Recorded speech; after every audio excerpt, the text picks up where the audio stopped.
What's up guys, Andy here. Today we're going to be reviewing the Intel i7-6700K.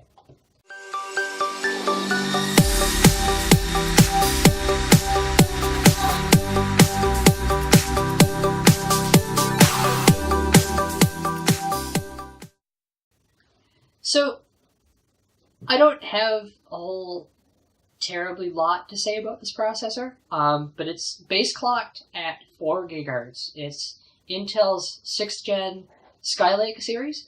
It's a K series processor, which means A, it's overclockable, and B, it also doesn't come with a stock cooler because it's overclockable, and presumably that's because they don't want you to put like a stock fan on it and then crank the overclock and then fry something. But anyway, so this is the box it comes in. Pretty neat looking box, pretty eye-catching as well. But the processor itself runs at 4 GHz. It's a 4-core processor. There's effectively 8 virtual cores because it supports hyperthreading. Additionally, with that, it supports DDR4 and DDR3L memory. That's pretty much it spec-wise, although it is in the LGA 1150 series line, specifically LGA 1151. I believe it's a 14 nanometer processor architecture. Other than that, not too much to say about it. Personally, I've overclocked it. I'm running it currently at 4.6 gigahertz.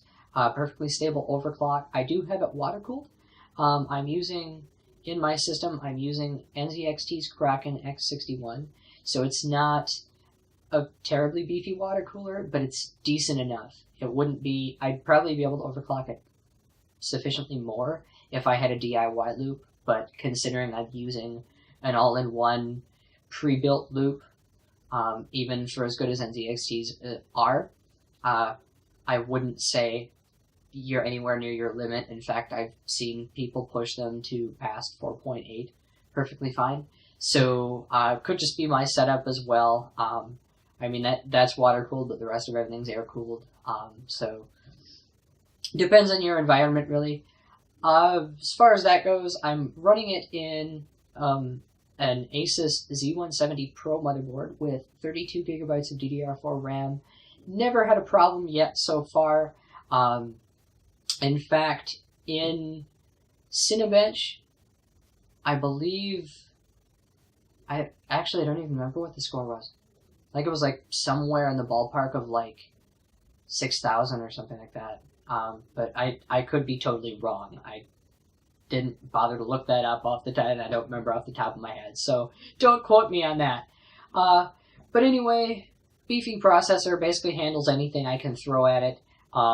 Even for pushing it at maximum usage, especially with the water cooling, it doesn't get all that hot. Even through the overclock, I was seeing maximum temperatures of somewhere in the ballpark of about 85 degrees or so. So, I mean, it's not all that bad. Perfectly stable, especially when you drop the load back to idle. Temperature drops almost instantly, even with the all-in-one loop instead of a DIY custom deal. So, great processor. In fact, I've done multiple overnight sessions of running things through Handbrake and doing a lot of media conversions and rendering. So, I've stress tested it multiple times, both with overclocking and benchmark utilities like Cinebench, stuff like that, as well as a lot of real-world tests involving anywhere between 8 and 16 or even 20 hours of pegging it at 100% CPU usage because I'm doing some CPU intensive work. Haven't had any issues yet so far other than a couple of crashes when I was dialing in the overclock, but it's been running in a stable overclock for about a month and a half now. So great processor. It's a little bit pricey though.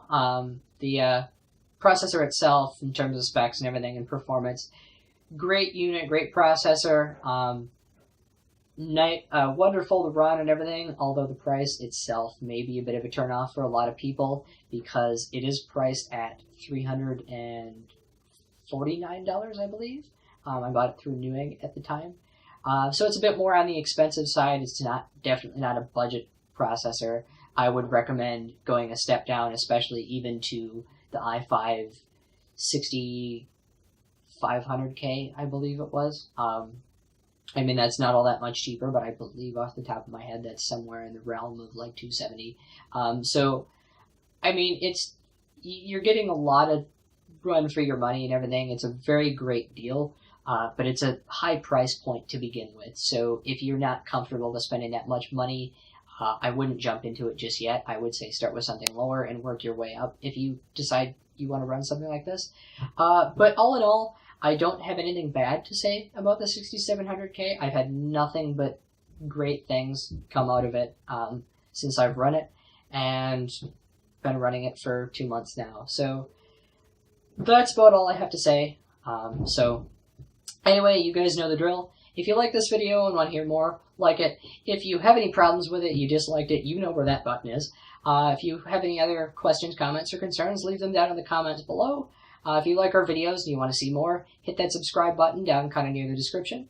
Other than that, that's about it. If you really want to support us and you want to consider donating, consider changing your Amazon bookmark to our affiliate link in the description. We get a small kickback from that whenever you buy things like the 6700K or any hardware that might go with it or anything really. So that helps us out as well. Also, you can consider donating on Patreon. The link for that is also down in the description. Those help us a lot. They help fund things for like camera gear and all sorts of stuff, as well as new products for us to test, unbox, and review, and do all sorts of stuff with. So anyway, guys, that's all I have for you today. So I hope you enjoyed this video, and always don't forget to subscribe.